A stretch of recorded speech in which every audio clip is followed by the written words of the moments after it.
At Tatrana in northern Gujarat, researchers recovered an Anarta ceramic vessel dating to 3300 BCE. Looking closely, you see painted geometric patterns, but its real value lies within the baked clay pores, holding microscopic remnants of prehistoric daily life. Microscopic mid-chain fatty acids and wheat starches trapped inside these pores give us a complete, perfectly replicable ancient recipe. To reproduce this in a modern kitchen, you need 3 specific things: whole ancient grains, pure cultured butter, and heavy heat-retaining cookware. By extracting culinary recipes directly from molecular lipid residues, we can move past reading about ancient rituals and actually recreate them in our homes. The process begins with dairy. Raw milk from revered cattle is left inside a terracotta pot to naturally ferment into curd. Next comes the physical labor of the traditional desi method. You take a wooden churner and rub it vigorously between your hands in rapid, rhythmic motion to agitate that curd. You are done churning when thick, yellow clumps of butter separate distinctly from the watery buttermilk. We then move this newly churned butter into a high tin bronze vessel, placing it directly over an open hearth, fueled by dried millet stalks. You have to watch the heat carefully here.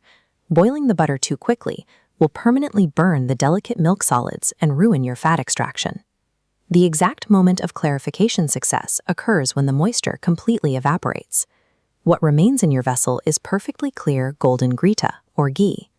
This slow heat clarification technique removed the water that causes spoilage. For a society living in a warm, unpredictable climate, it was a vital preservation technology that kept high-energy fat shelf-stable for months. With the fat prepared, we turn to the starch. Our lipid analysis detected free-threshing wheat and barley, which were essential winter crops traded down from the Indus Valley specifically to make this bread. To process these hard kernels, the local inhabitants required heavy, flat stone tools that could apply enough friction to break them down. This requires intense physical exertion. You press the handstone into the grain, using heavy scraping to transform raw kernels into a coarse flour. The women performing this daily labor wore traditional, highly stylized attire.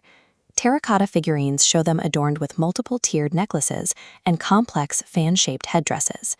If you are trying this at home, I advise running your grains through a modern mill to get them as fine as possible. Otherwise, you will end up with an unchewable, overly gritty dough. Once milled, you take that coarse flour and mix it by hand with pure water. Keep kneading until you hit the primary texture checkpoint. You want a pliable, firm dough that easily holds its shape. Pinch off a small piece of that dough, roll it, and press it firmly between your palms to form a simple, flat, round disc. These highly repetitive actions, milling the grain by hand and kneading the dough daily, physically tethered the community to their crops. It turned the necessity of daily survival into a devoted communal craft. For the final cooking phase, take your ancient ceramic pan and coat it generously with the fresh grita, setting it over a roaring hearth. This chart shows the thermodynamic advantage of cooking with ghee. While standard butter and unrefined plant oils burn at lower temperatures, ghee has an extremely high smoke point of 250 degrees Celsius. The raw dough violently sizzles the second it hits the hot fat, rapidly blistering across its entire surface. You are looking for a specific visual cue to know the bake is finished.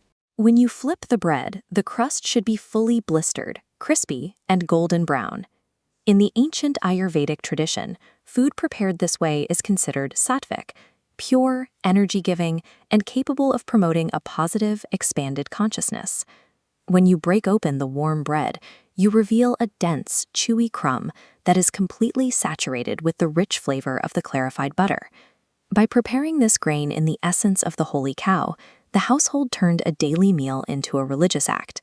This bread functioned as a sacred offering, intended to maintain the spiritual harmony of the home. At Tatrana in northern